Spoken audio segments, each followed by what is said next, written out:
Terima kasih kepada Yang Berhormat Damansara dan juga Yang Berhormat Bangi. Isu dia mudah saja. Pertama sekali berkenaan dengan isu mobile court. Kalau kita tengok daripada senarai kita di Sabah Sarawak, kita mempunyai dalam kawasan pendalaman, contohnya di Sarawak, pada mula operasinya 52 kes-kes mahkamah bergerak. Kemudian di Sabah pula bermula pada tahun 2017. Kemudian di Sabah pula kita tengok bahawa tentang lokasi pula antara 63 lokasi bermula juga tahun 2007. Sebenarnya bila bercakap tentang mahkamah bergerak, dia mempunyai dua konsep, Tuan Yang Dipertua.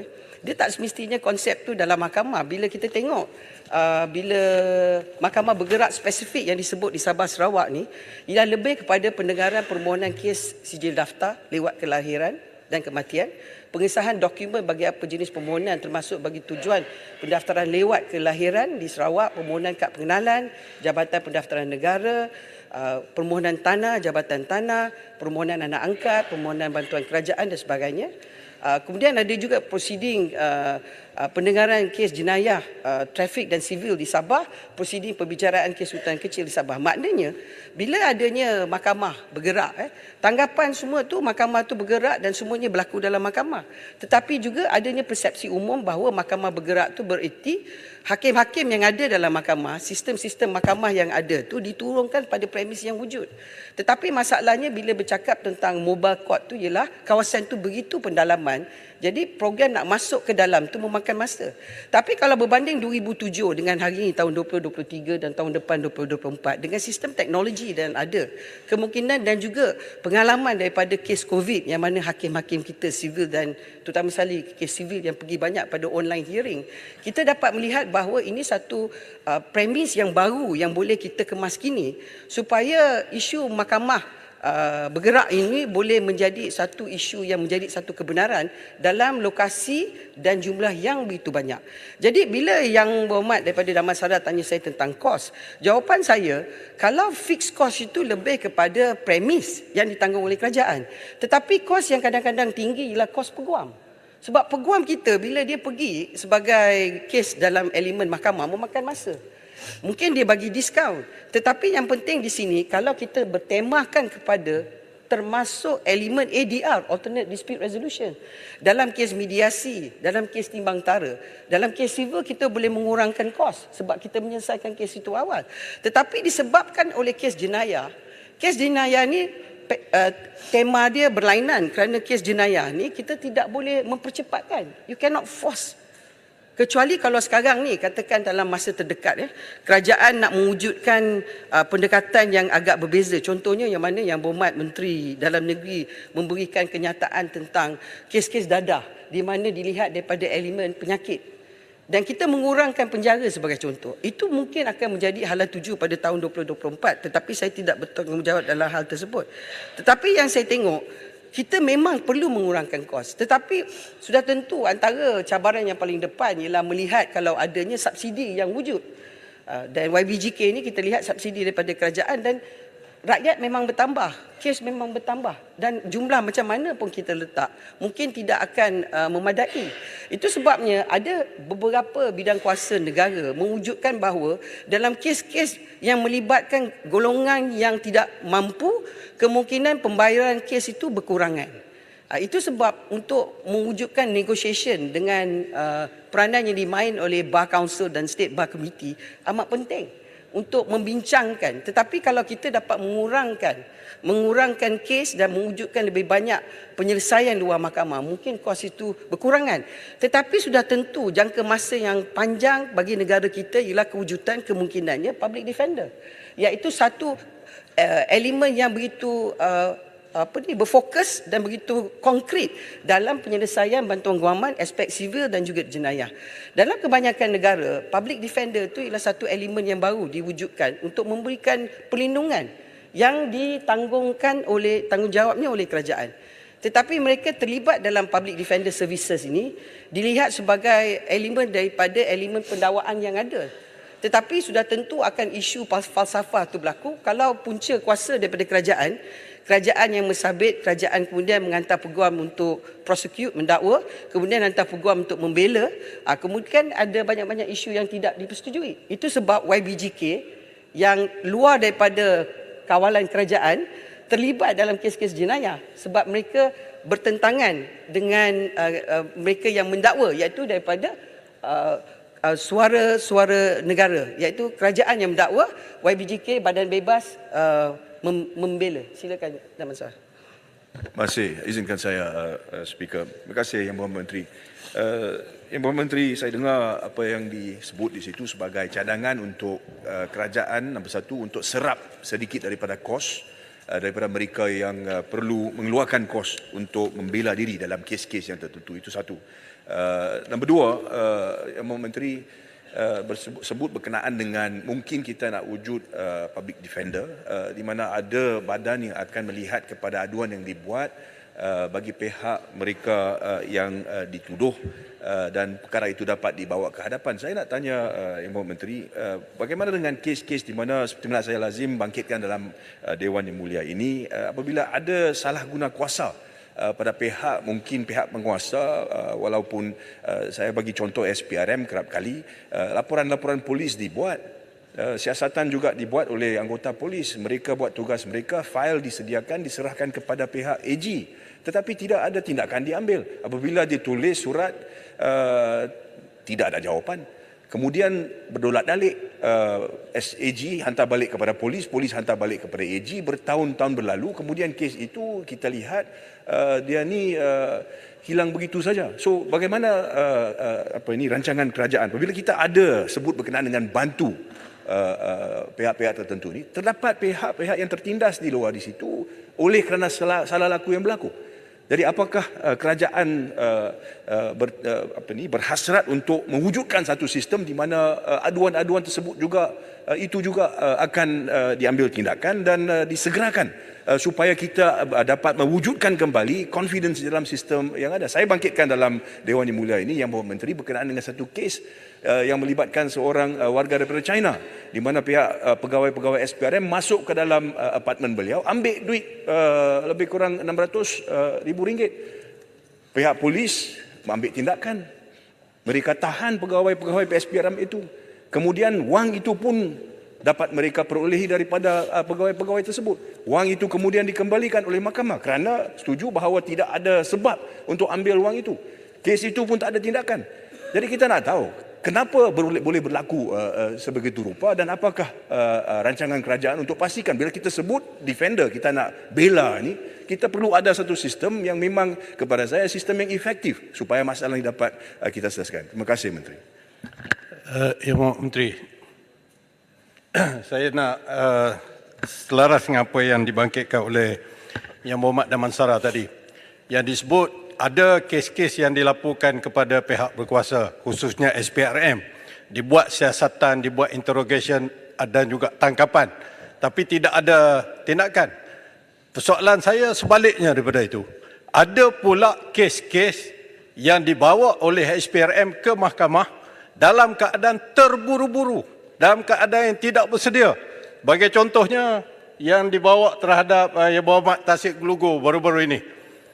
Dah dibawa ke mahkamah, tiba-tiba DPP minta supaya DNAA dulu kerana charge-nya tidak proper lagi. Kemudian dituduh kembali juga kepada pemimpin-pemimpin daripada Perikatan Nasional. Dibuat tuduhan, apabila dirujuk permohonan untuk mahkamah menilai semula, mahkamah mengatakan bahawa tuduhan itu tidak proper, tidak dalam keadaan yang sebenarnya, yang menyebabkan terpaksa di acquitted and discharged dan sebagainya. Jadi kita nak tahu apakah tindakan kerajaan memastikan sesuatu aduan, komplain berhubung dengan kes-kes jenayah, terutamanya rasuah ini, diberikan perhatian yang sewajarnya mengikut undang-undang sebelum ianya digunakan kuasa AG di bawah perkara 145 dan sebagainya. Terima kasih. Terima kasih Yang Berhormat. Sebenarnya saya secara peribadi sebagai seorang yang pernah menjadi peguam jenayah dan juga peguam sivil, memang selalunya berhadapan dengan satu elemen frustration bahasa yang saya boleh guna secara tanpa ada niat jahat a very good faith statement. Frustration bukan niat jahat. Saya tidak menuduh mana-mana agensi. Tetapi saya rasa pada tahun 2023 ini kita melihat bahawa dengan saya selalu menekan pada elemen teknologi social media teknologi, tidak ada apa yang boleh disembunyikan lagi. Maknanya banyak maklumat ada di luar sana.